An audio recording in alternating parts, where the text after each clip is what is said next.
This audio reading is from the book John Ploughman's Pictures by Charles Spurgeon. Our selected reading is chapter 30. Don't put the cart before the horse. Nobody will ever take that fellow to be a Solomon. He has no more sense than a sucking turkey. His wit will never kill him, but he may die for want of it.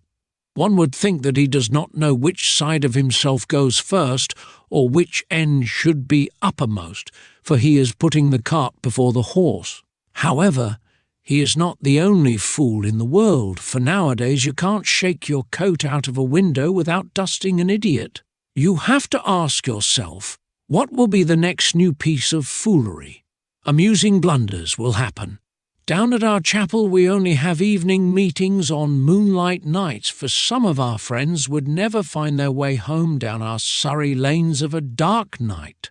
It is a long lane that has no turning, but ours have plenty of turnings, and are quite as long as one likes them when it is pitch dark, for the trees meet over your head and won't let a star peep through. What did our old clerk do the other Sunday but give notice that there would be no moon next Wednesday night, in consequence of there being no service? He put the cart before the horse that time.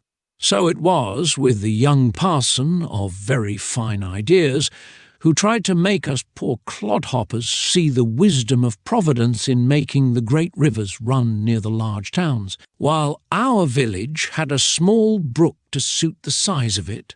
We had a quiet laugh at the good man as we walked home through the corn, and we wondered why it never occurred to him that the Thames was in its bed long before London was up, and our tiny stream ran through its winding ways long before a cottager dipped his pail into it.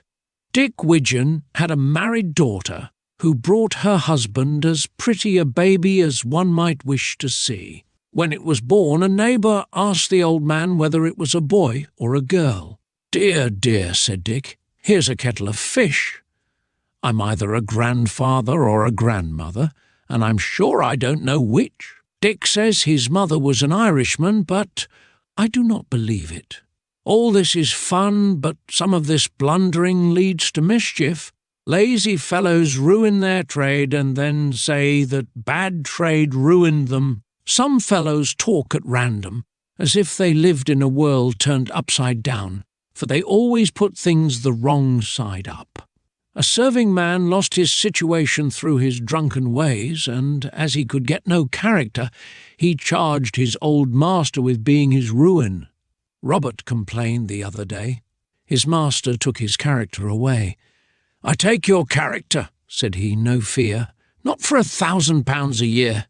The man was his own downfall, and now he blames those who speak the truth about him.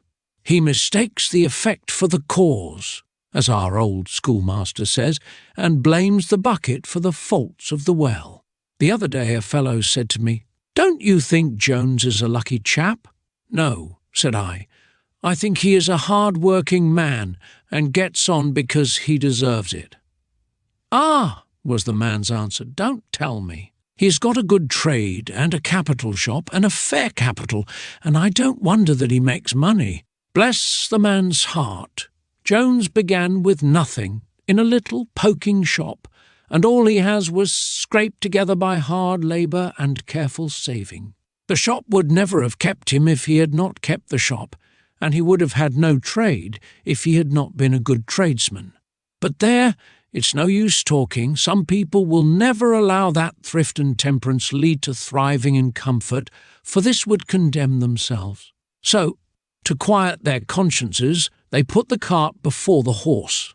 A very bad case of putting the cart before the horse is when a drinking old man talks as if he had been kept out of the grave by his beer, though that is the thing which carries people to their last home. He happens to have a strong constitution, and so he can stand the effects of drink better than most, and then folks say it was the drink which gave him the constitution. When an old soldier comes alive out of battle, do we think that the shot and shell saved his life? When we meet with a man who is so strong that he can be a great drinker and still seem little the worse, we must not say that he owes his strength to his beer, or we shall be putting the plough before the oxen.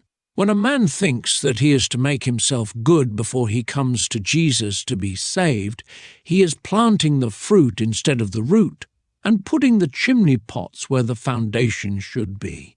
We do not save ourselves and then trust the Saviour, but when the Saviour has worked salvation in us, then we work it out with fear and trembling.